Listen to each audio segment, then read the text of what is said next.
if it's in an array, then it will take us some time because we will have to be fetching the data one by one from our memory so that we send it. So most of the time, if you're now sending the data, you want to actually send data, you want to send it in a stream, because maybe you're not just sending one thing, you're sending a number of things. So you want to send your data in a stream. So you want to send a stream of data.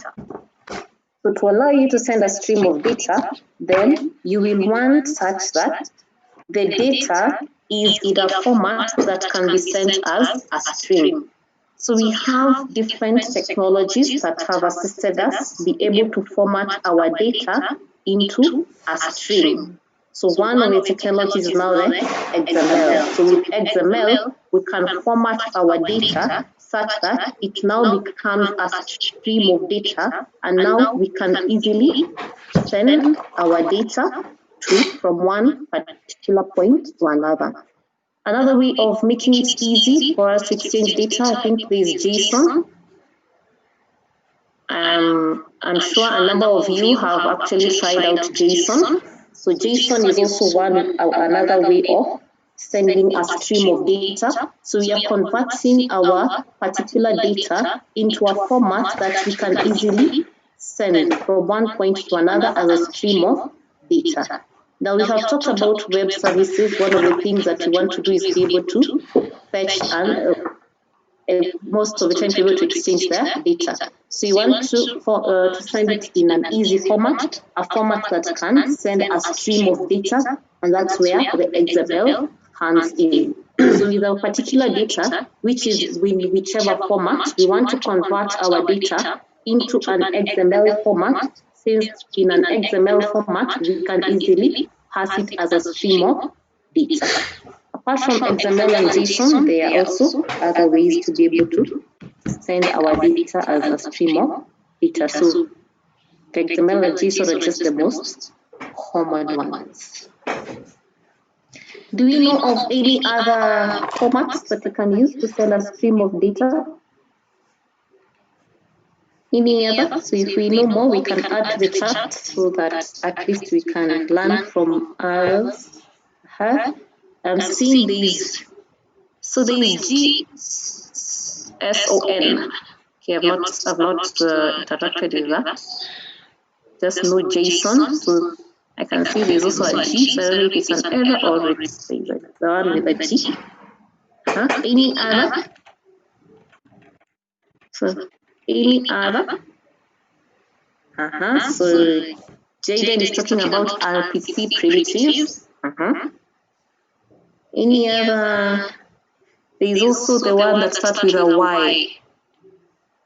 Is it YAML or something close to that? That's also a way. So there are different ways that we can send our data as a stream. So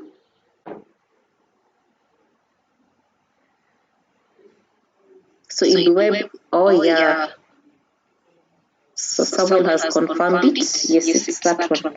So we are exchanging data, so you want to send a stream of data. So with XML, now in our web services, we'll be using XML to encode our communications to our web service. So to be able to send our data, we'll be using XML. So a client will, for example, if their client is invoking a web service, they'll send an XML message and wait for an XML response.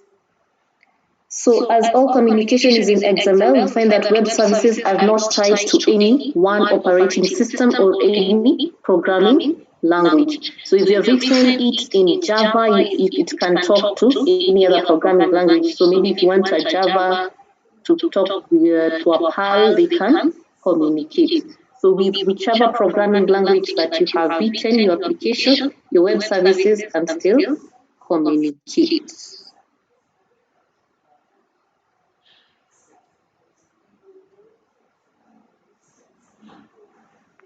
So a moment, please. So as you join the class, the ones who are joining, kindly ensure that you have the correct name. This one is a B and underscore. kindly rename yourself. If you don't rename yourself, the next few minutes, I'll be forced to remove you from the class. So the one named B underscore, kindly rename yourself. So we can continue.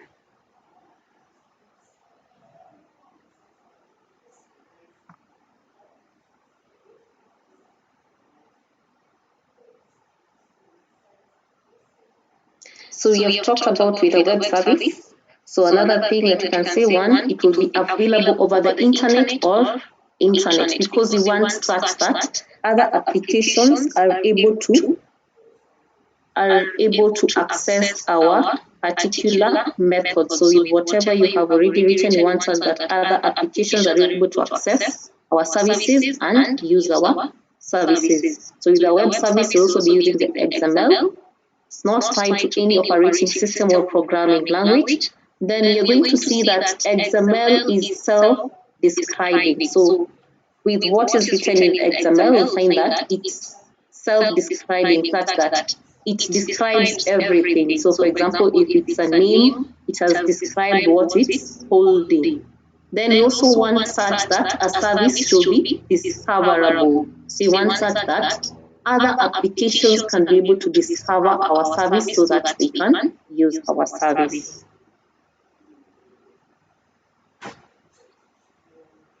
So with the components of the web services, so we have talked about XML. That's what you're going to use as now the messaging.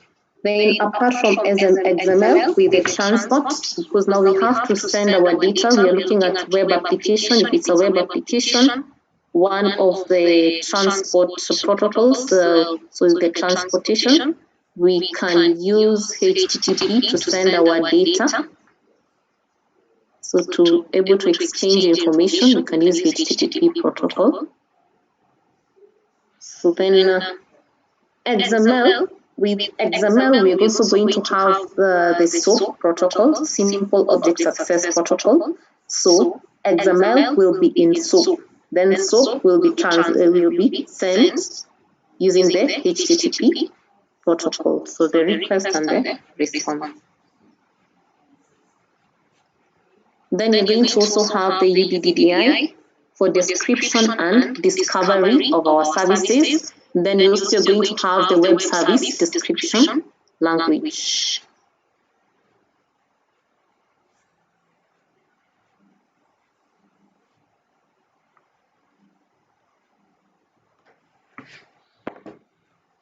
So how will it actually work? So you're going to have XML to tag the data. Then you're going to have the SOAP to transfer a message. Our message will be in the form of the XML. So our message will be in the form of the XML. Then with this XML, we're going to transfer it using SOAP. Then SOAP is going to use HTTP to now send the data. Then you're going to have now the WSDL to now describe the availability of the service. So this is just a simple example, a scenario. For example, if you had a system, so this is just a simple system to just order, so an account management for ordering items. Then we are using a client application built with Visual Basic to create new accounts and enter new customer order.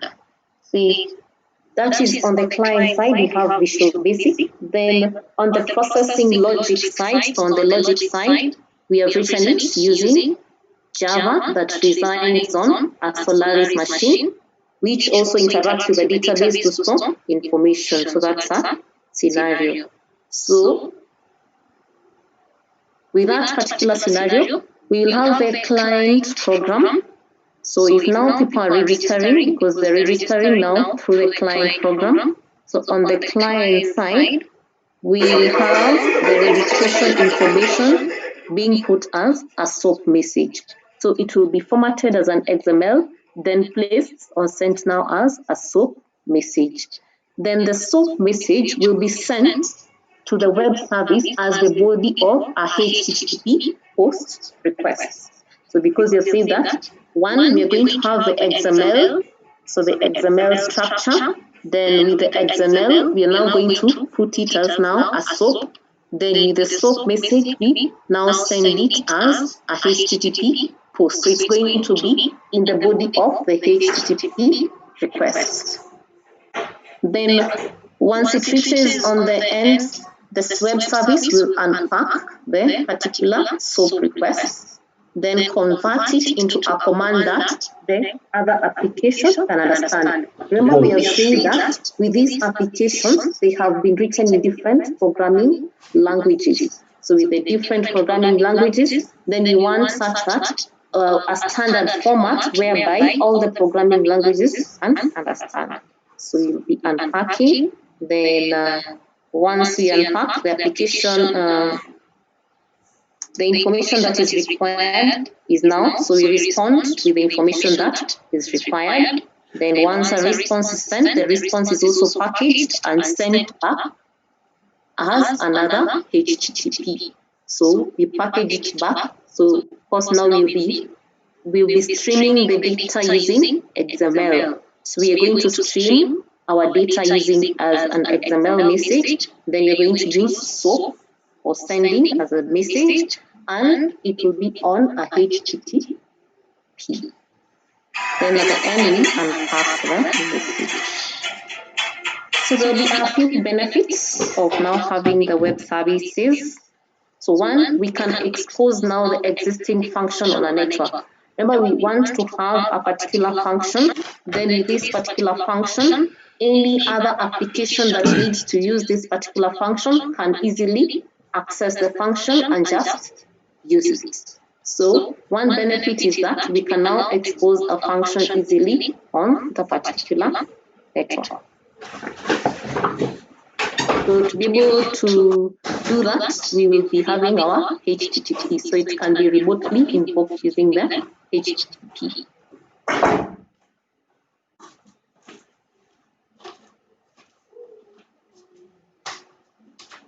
Then another thing is interoperability.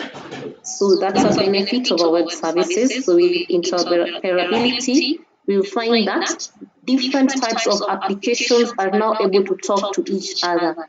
Remember in the previous classes, we said that as now people are coming up with now these applications, it reached a point that, yes, we can now come up with an application, but now these different applications, everybody has their own standard. Somebody has written it in Java, another one has written it in C++, another one has written it in Python.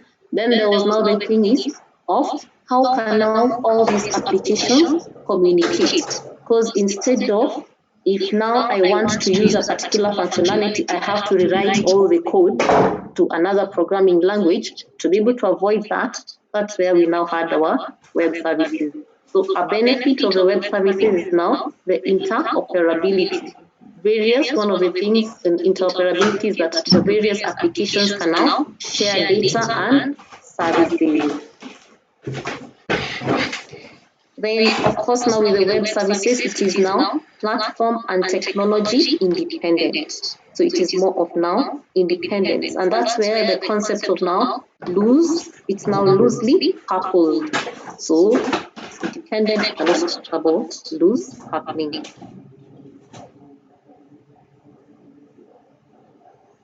Then also it now uses a standard protocol. So standard protocols like now the XML messaging, so it's more of a standard protocol. You're going to see that it will now the service description and discovery layers and also the service protocol. So it's more of using now a standard protocol. So it is standardized.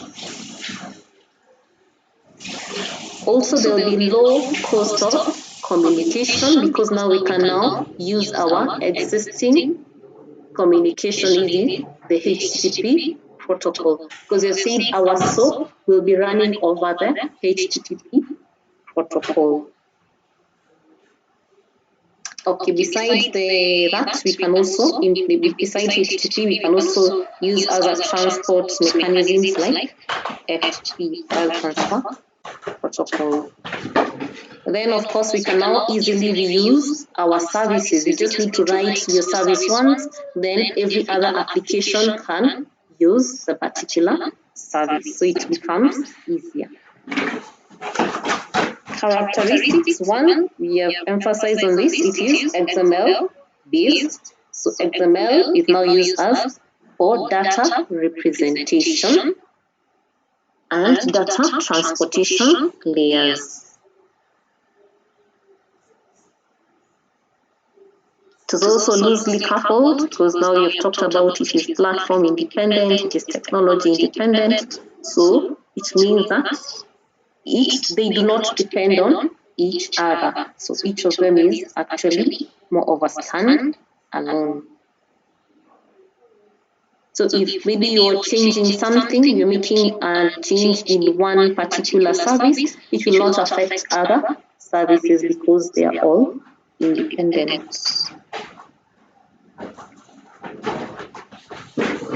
Also, you can talk about it being cost-grained. So with cost-grained, we want such that if you have a particular service, we don't want your service to just have one method. We want your service to be able to have a number of methods that will actually give us a good amount of business logic. Like you have the whole process. For example, if your service is to maybe process an order, we don't want your service to have 10 services processing the order, such that service 1 is just doing step 1, then service 2 is doing step 2. We want such that with one service, because you see, for example, this service is to process an order, we want such that in that particular service, it has all the methods that will process an order. So you want it to now be more of, we can now call it more of cost-grained. We don't want to have just one service just giving us just one method. We want one service to give us the whole business logic. So when you're coming up with your web services, you can now more of try and ensure that it's giving a whole business logic, a right amount, so that we can be able to access the right amount of the business logic in a particular service that you have given us. Also with web services, they can be both synchronous so they can either be synchronous or asynchronous. So with synchronous, we'll find that the client will actually wait for our service to complete its operation before continuing. So if a client requests for a service, it will wait for the particular request to be processed until it ends so that it continues. Then you find that with asynchronous, the client can actually invoke a service, then continue executing other functions as it waits for this particular service to be processed. So you find that with the web services, you can have both the synchronous or the asynchronous. What can be a disadvantage if you're using just the synchronous invocations? Will we have a disadvantage when you're using synchronous invocations?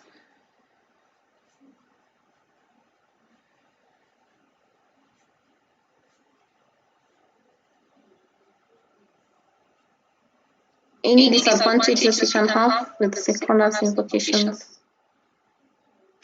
Good deadlocks.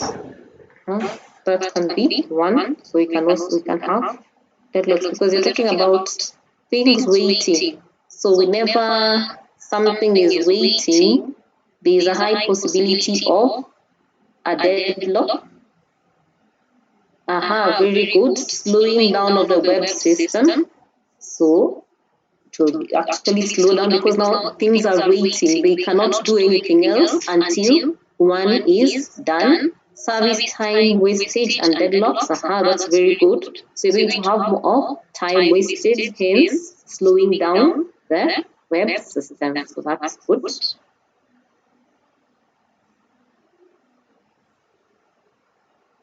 So if you're having now the asynchronous capability, then it's one of the key factors that will enable us to have a loosely coupled system.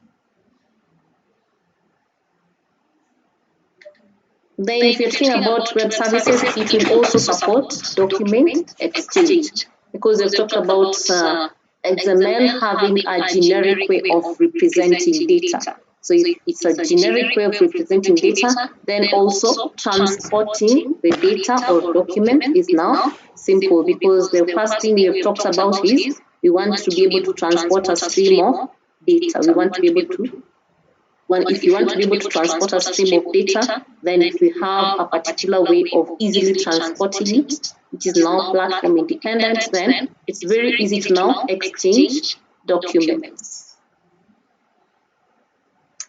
So you want to look at the web services architecture. If I am too fast, you see, I am just going through the concepts because I know we already summarized this. So we summarized this concept in the first lecture, so it's just a reminder. So with the web services architecture, then we are going to have, we're going to look at it from two different angles. So before we look at it from the two different angles, here we can see that once we have our service, there will be a provider. So there will be a service provider, then there will be a service requester, or now the consumer of the service. Then you're going to have a service broker, which is more of the registry. So if you're looking at now the consumer of a service, if you have a service, it can be consumed by other services. So other services might consume the service because they need maybe your particular service so that they can execute something and be able to provide their service to another service or the client. So you can have a service. You can also have the client being the consumer of your particular service. Then we've said with the services, they have to be registered somewhere, because now how do we know that this service exists? So this service has to be defined, and it also has to be registered somewhere so that we know that this particular service exists, so that our consumer can be able to, so that your service can be able to be discovered. That is, your consumer can be able to discover your service so that they know, oh, there is this service that exists, such that we can now easily use the services. What are some of the examples that you can give maybe of a service that you would need? A service that you will need maybe for whichever particular system you're creating. Which service will you need that? An example of a service that we'll need.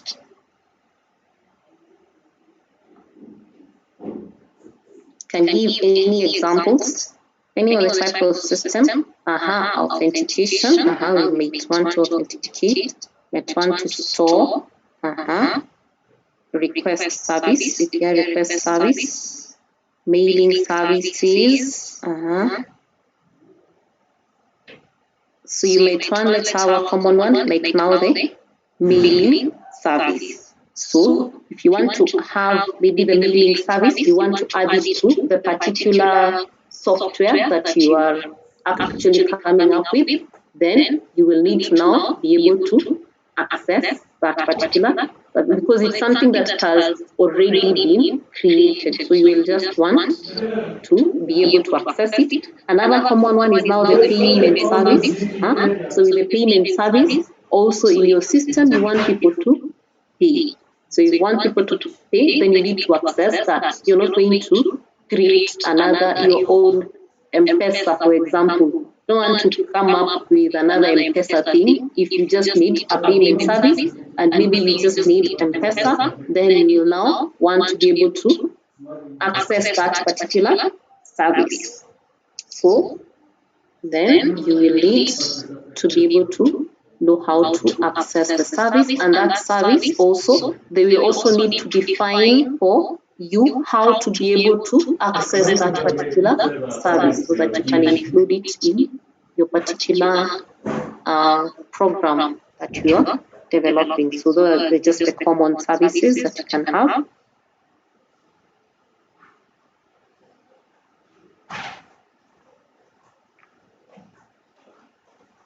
So if you're looking at the architecture, you can look at it as the actors. So the actors, the service actors, that is now the consumer or the requester, the provider, and the broker. And you can also look at it as now the protocol stack. So we have already looked at it as the actors. So here we have the web service registry. So we have the registry. Then we have the provider who provides the service. And also we have the consumer who now discovers the service in the registry. So if the provider, you just say it's providing the service. Then with the requester, you're now just consuming the service. You're utilizing the existing web service. Then we now have the registry. So with the registry, it provides a central place where developers can now publish new services or find existing services. If you want to find existing services, then you can contact the service registry.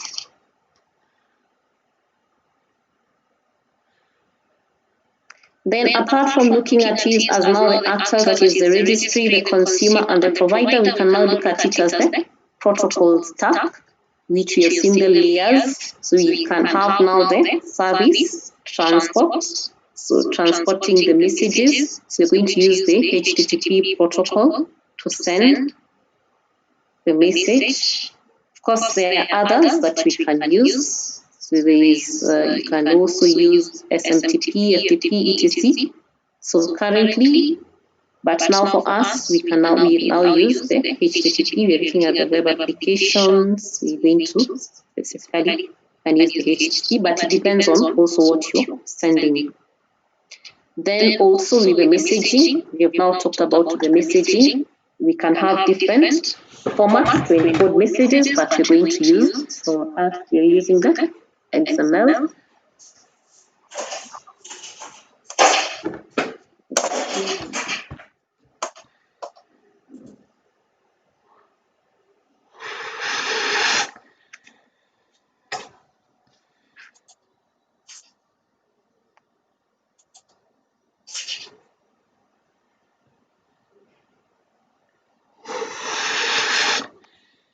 So we can continue.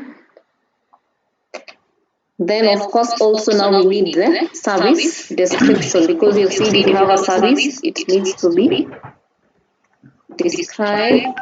Why is everyone okay? So ensure that your microphone is off, unless you want to say something. Good. So we have a service description. So with the service description, if you want to now describe, so this layer is responsible for describing now the public interface to a specific web service. So we want to be able to access a web service, so it needs to be described so that we can know what we can actually be able to. If we need a particular service, we can easily discover it because it has already been described. Because we are not going to maybe just use all the service. If I just need a payment service, then I can easily be able to get the payment service because it has been described. So describing will involve more. Maybe the inputs that it needs, etc.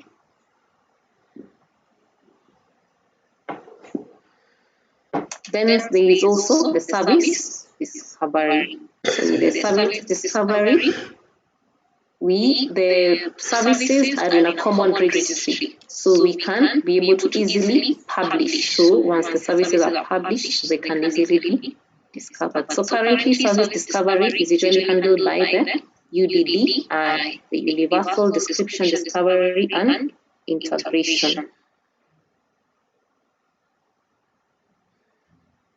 With the transport, we have talked about, you can have a HTTP, skip that.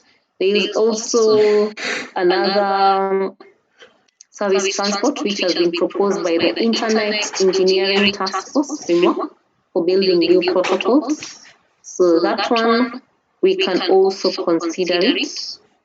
So not yet really used much, but it's good to know that it exists. then you find that if you're now using our SOAP, it is not tied to any specific transport protocol. We can use any transport protocol what we have. So we can send our message, our SOAP message using a transport protocol. This is what we have talked about, and that's why I'm skipping. So we want to look at XML.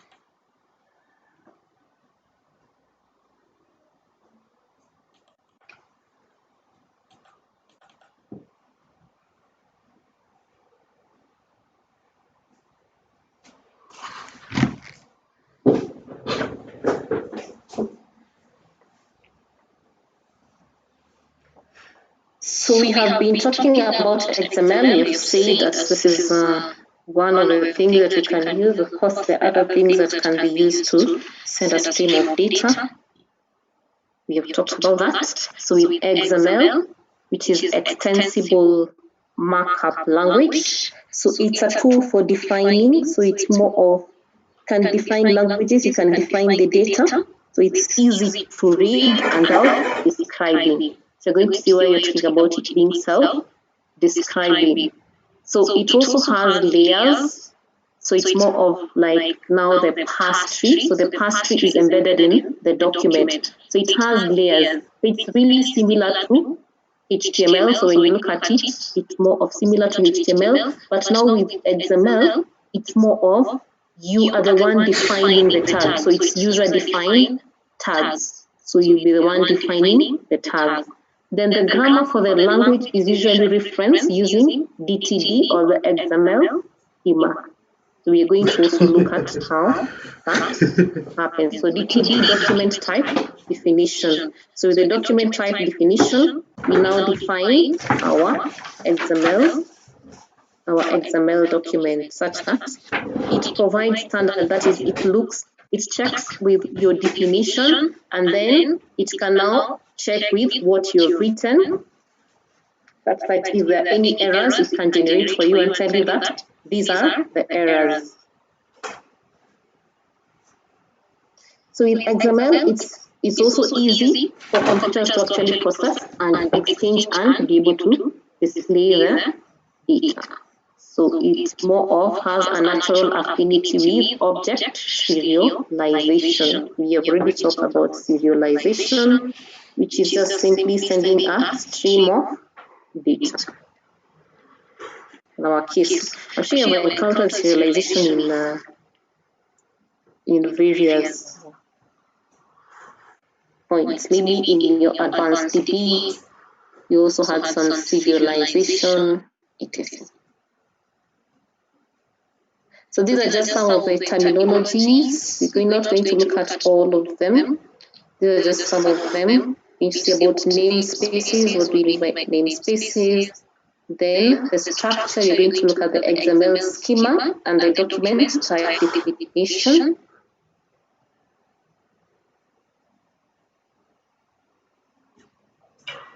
So with XML 1.0, it now describes the syntax for the XML documents and the document type definition. Because we are defining the structure of our documents. Then once we write our XML, we compare it with the structure that we defined. So that's why we're having the document type definition. Also, the XML schema will be doing the same thing as a document type definition. So there will be parts of the XML document. So you're going to have some declaration, you're going to have elements and attributes, then you're going to have a document type declaration, the DTD, to describe the document. You're going to have entities, any processing instructions, comments, character data sections, and namespaces.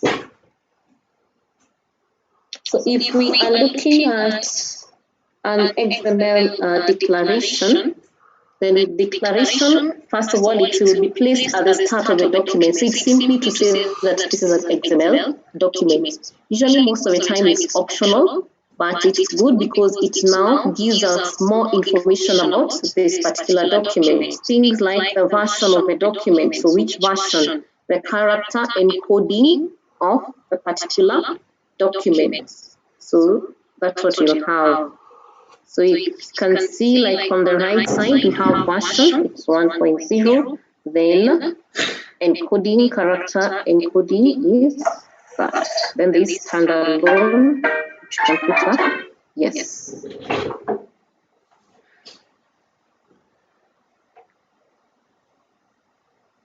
Apart from the XML declaration, you can now have the elements. As I said, it's more of, it's not far from the particular HTML, but now this one, you are now the one defining the particular, so it's more of user-defined elements.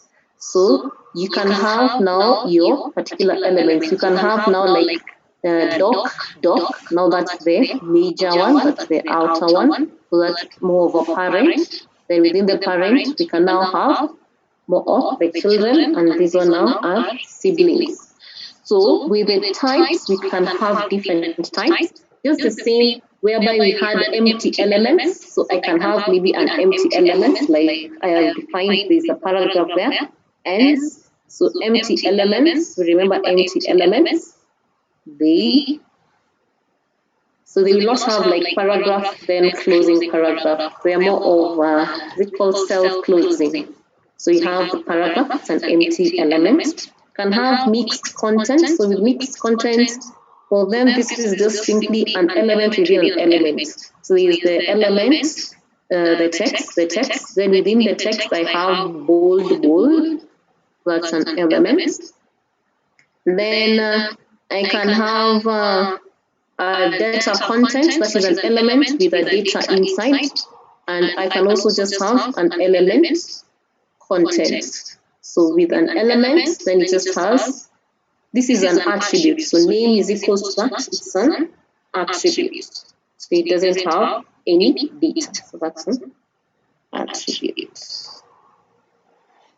So each element must be completely enclosed by another element. Just the same way we usually write our HTML, we say, whenever you have an opening tag, always have a closing tag. So with XML also, it's the same. You have your opening, also have a closing. The naming scheme of the programming languages still apply. So you can start with, and you don't start with numbers. You can start with an underscore, letters, etc. Then define anything else. Also, don't start with colons. And don't include spaces in your naming. So it's just the same naming standards that we have been doing over the past 4 years. Then also we have attributes, which we have identified that you can have an attribute. So with an attribute, that's the same way as HTML. An attribute will be inside the starting tag. So you can see, like, I have a tag doc, then it ends doc. So within the starting tag, I have my attributes. So I have an attribute type, I have an attribute ISBN, then in quotes I have the value. So assign a value.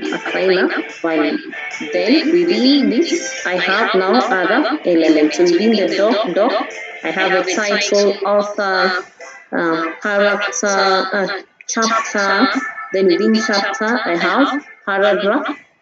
Then the paragraph also has an attribute type. So the attribute values are always enclosed in quotation marks.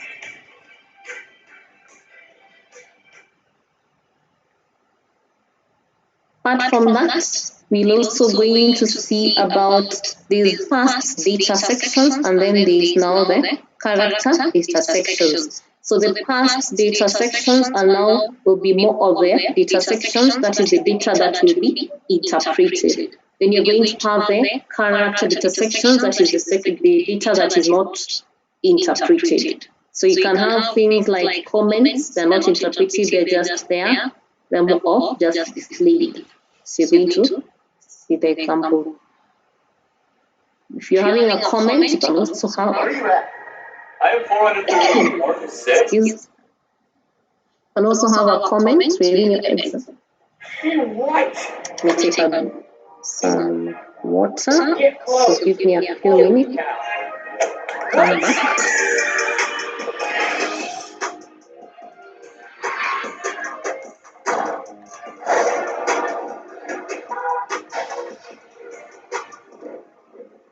Wow. It's so early. Like, I don't wake up before 10 a.m. Well, I don't wake up before. Actually, guys, we're getting What's going on? So you got fever up. Good. So you're talking about comments. So you can just have comments. You can see it's more of not far from our HTML. So our comments are usually more of like this.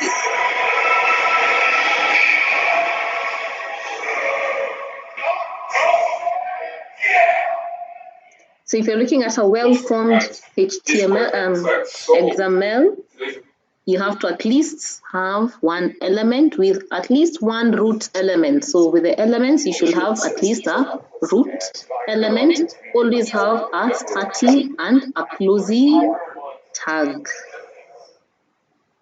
And so with the elements have our closing, that is the non-empty elements, always have closing tags. Of course, now with empty elements, you can write them without the closing tag. Always have correct nesting of elements, and attribute values must always be quoted. So to be able to ensure that you are having the correct, that is a well-formed XML, that is where things like the DTD, that is the document type definition, and the XML schema come in. So we are going to see that with the document type declaration, we can have an internal DTD and an external DTD. You can think of it the same way we usually have an internal CSS and an external CSS. So with the DTD, then you use it internal or external. So we're going to come back to that so that we give an example on that. There'll also be namespace. So with namespace, if you're having different types of data and you do not want them to clash, so it's more of uniquely identifying your elements and attributes. So with the unique identification of your elements and attributes, that's where your namespace come in. So they avoid conflicting they avoid conflict between names. So you can uniquely identify your names.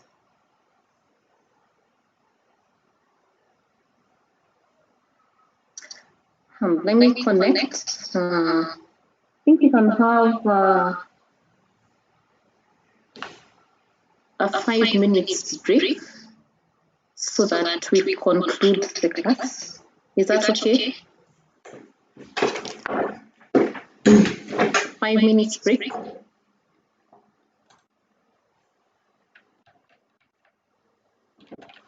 Okay, thank you.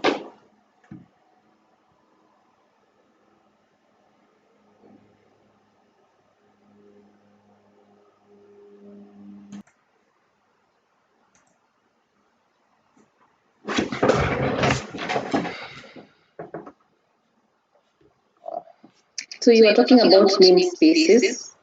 So namespaces, we have said, is just simply uniquely identifying your elements. So we can give a very simple example. For example, if we used our element like, for example, if we had our normal table, so I have my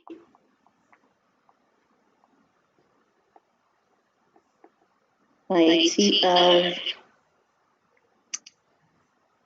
actually a TD then a tr inside.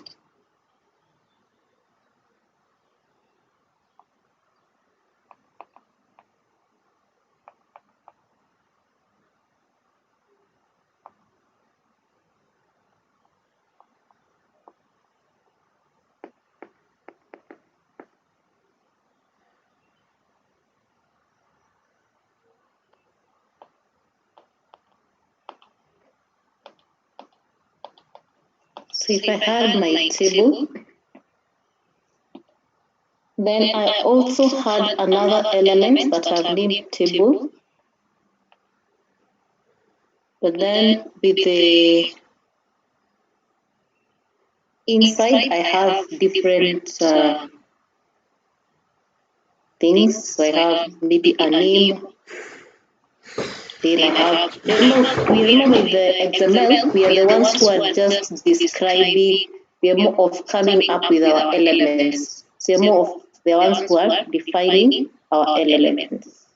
So if I had that, then inside I have some data.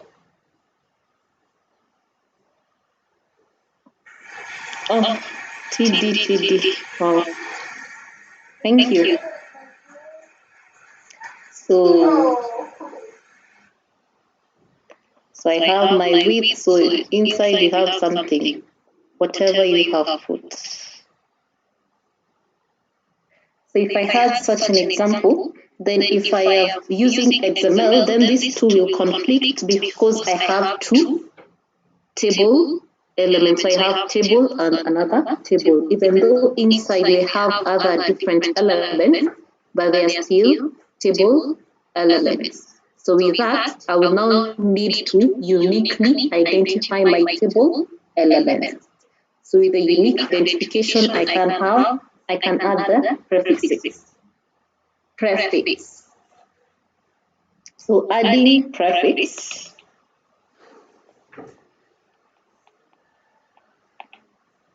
Then you are uniquely identifying the elements. So for example, in the first element, I can add anything, maybe any letter.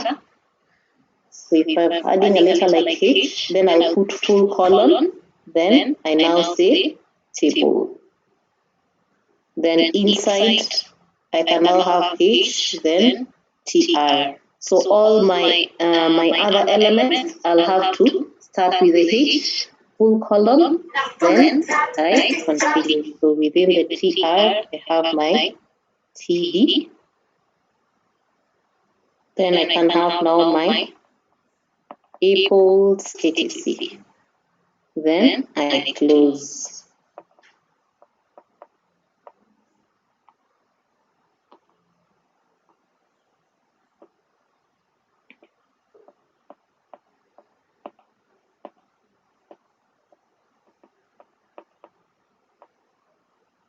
So that's when you're talking about the namespaces. So the first one, if I give it a H, so the second one, I can give it another letter. So with the other letter, full colon, that. So I'm just adding a prefix so that I can uniquely identify my element. Then apart from that,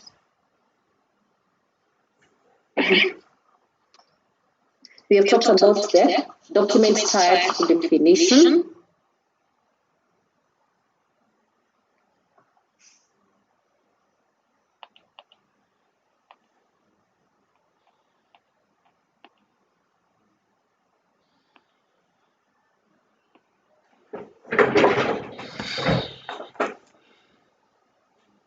So with the particular document type definition, we have said that it describes the structure of our XML document. And we have said that with the describing of the structure, I can either have an internal DTD or an external DTD. And you say this, if you can compare it, just the same way we usually have the internal and external CSS. So you can have the internal or embedded DTD and your external DTD. So with the internal, it's now defined inside an XML file. So if you have your XML file, then you're going to now have your document type definition defined inside the XML. So for example, if I had, let me write it down first of all, if I had, so this is a simple common example with a to and from. So you're sending a note to somebody, we call the person Lady James. Then from, these are just tags that you can, so we are describing now the tags. So with the message, it has a heading.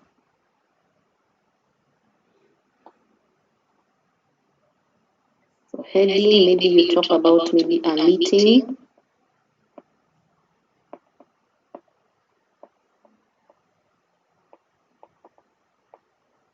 So we're just adding tags.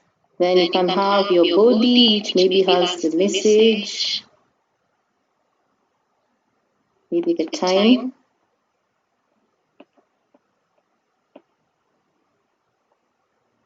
Then you close.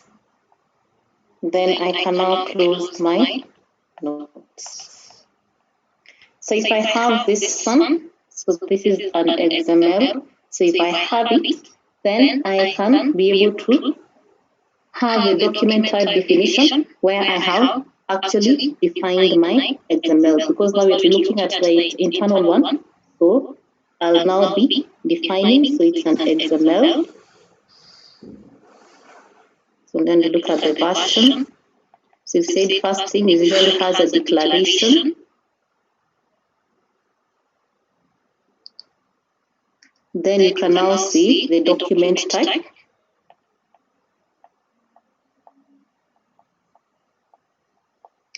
Then the first thing is now the root. Our root is called notes. So because you're looking at the document down here, the root is note.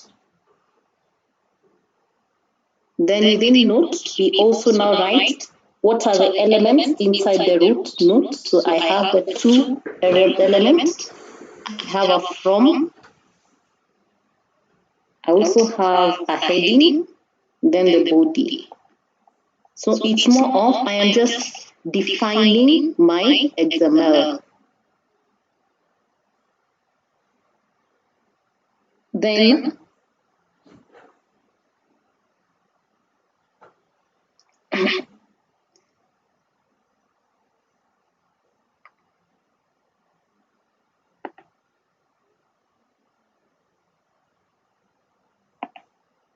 I've written the wrong syntax. It's inside the element, so the element is the note.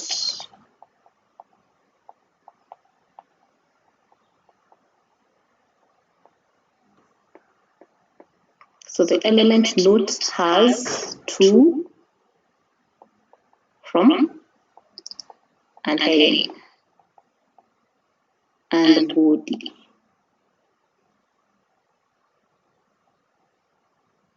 Then within that, you can now define more about each of the elements. Because you said you can have past data and you can have character data.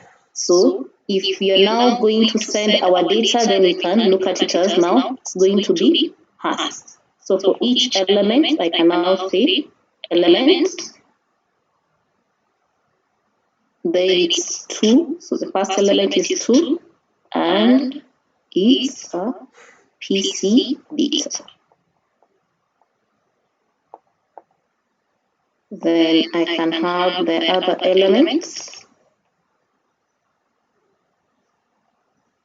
That is a from.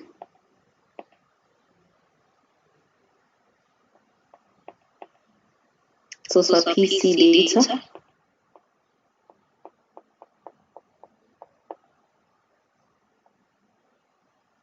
So we do that for each of the elements.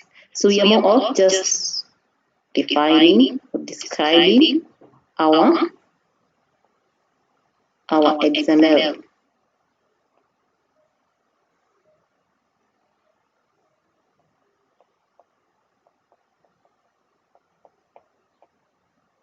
Then I can have finally the body.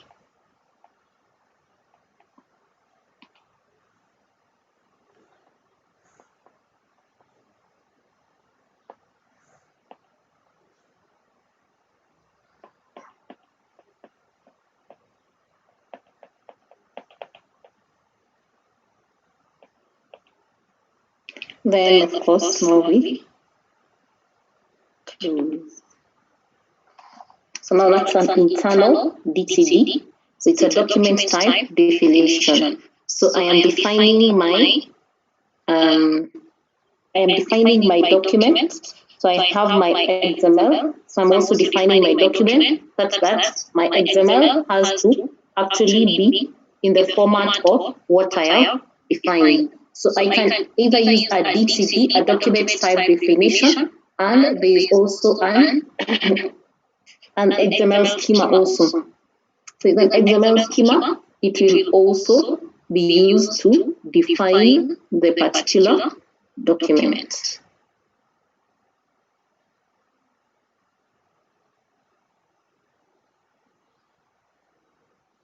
That's what, let me stop sharing this. And that's what we have been talking about over here.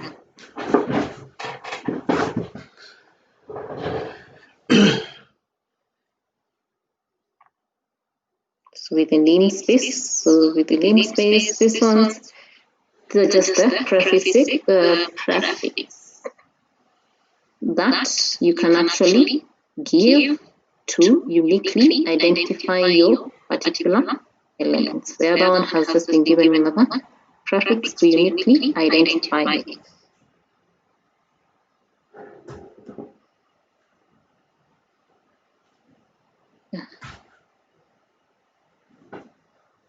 This is just a summary of processing where we are talking about the streams. So your document, you stream it, scan that document object model, so it's processed into a tree, then it can now be sent. So it can now be, an API can navigate through the tree.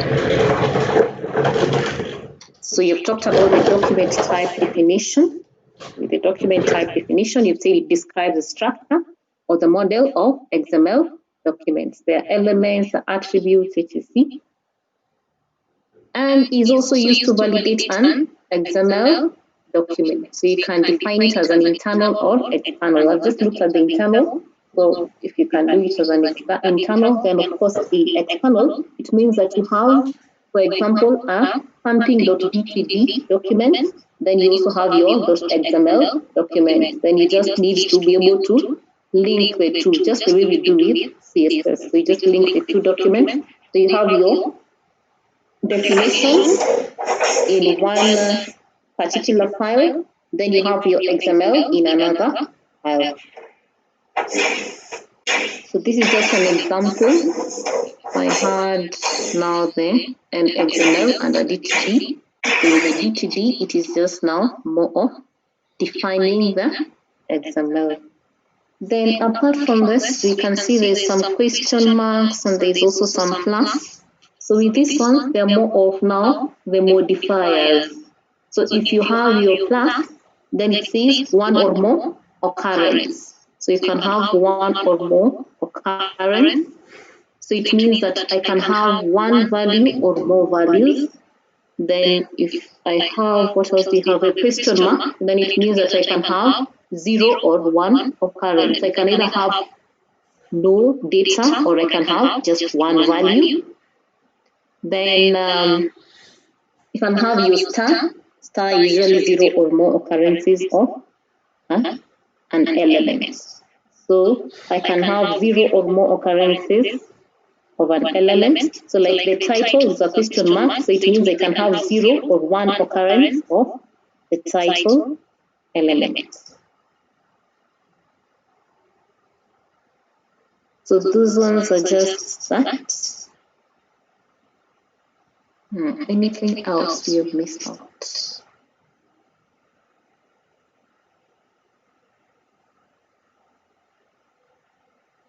Yes, also with the attributes.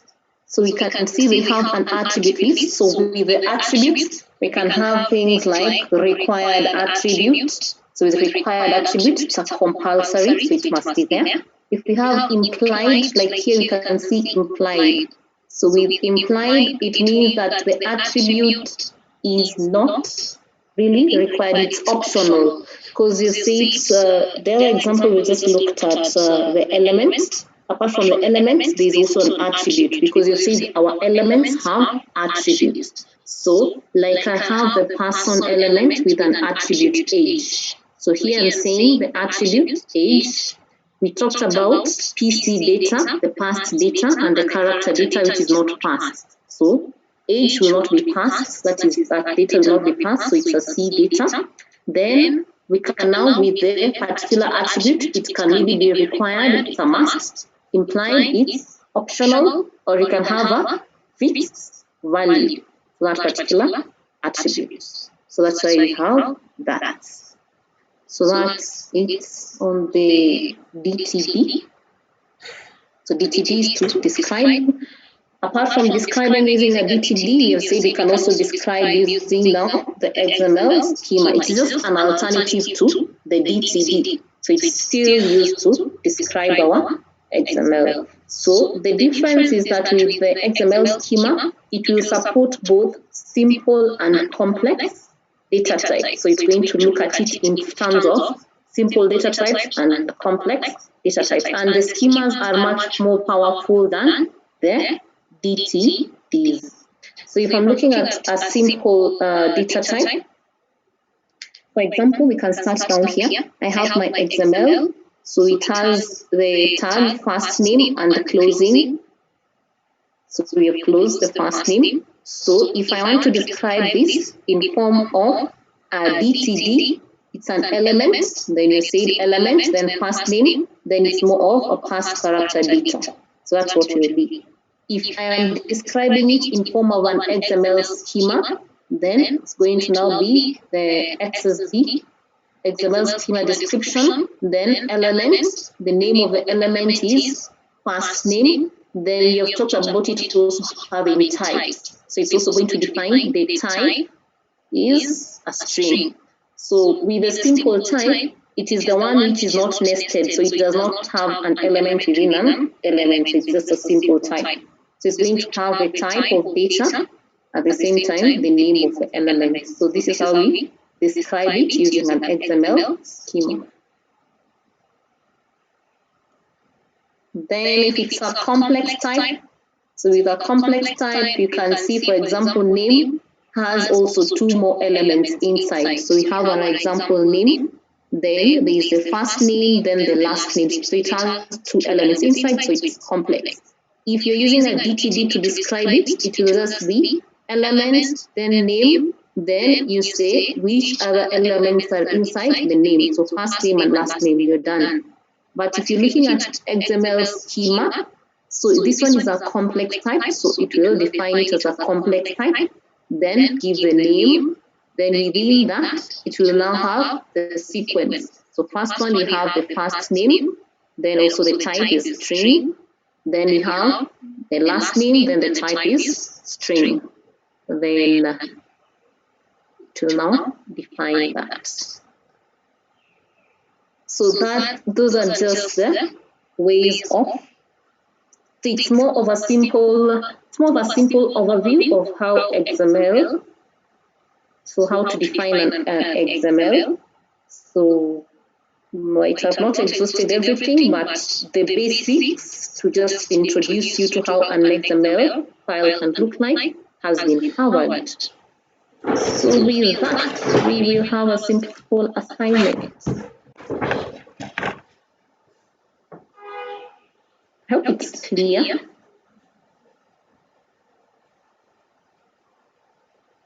Hope it has been clear.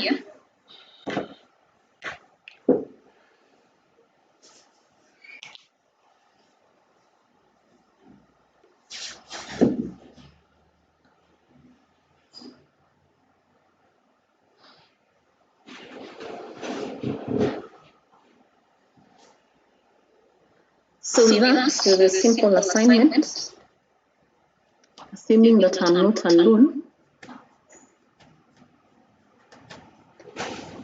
So with the simple assignment 1, you can now create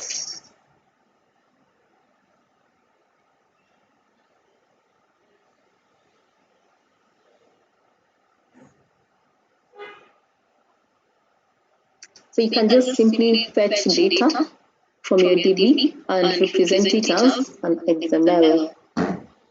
So you can create a simple table. Okay. So create a table, just one table, any table. Then with that particular table, of course, you'll have data.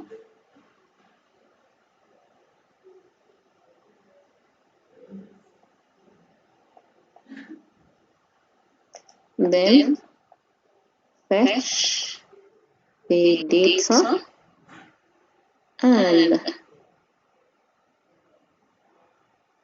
present as XML document.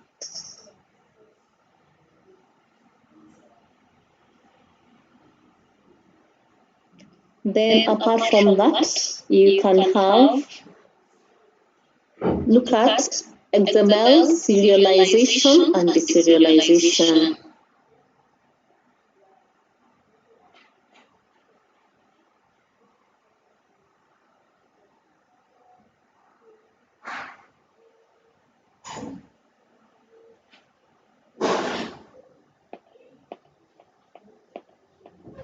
So you just write a simple code to serialize and deserialize your XML data.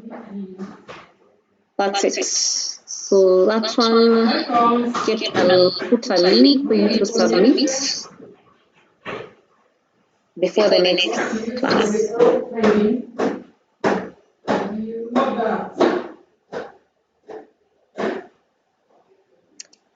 So you can use any programming language, but recommended C# because that's what we were supposed to use for this particular class. So recommended is C#, but you can use whichever programming language you want. Then these assignments, we said they form part of our cards. They form the coursework. So don't expect us to sit down and do any particular cards. So you're not going to sit down and do a card. No, don't think you have the time for cards. So just do the assignments. Then with the assignments, you get your full marks. We sit for the exams. We finish. We graduate. Good. Thank you very much. Unless you have any clarifications that you need.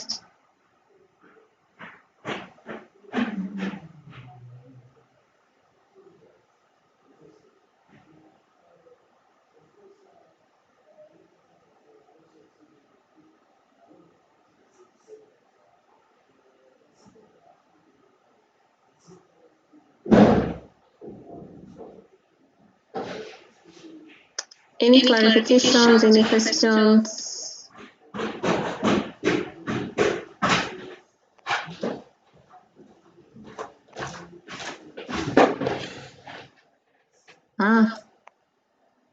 Thank you, Mambali.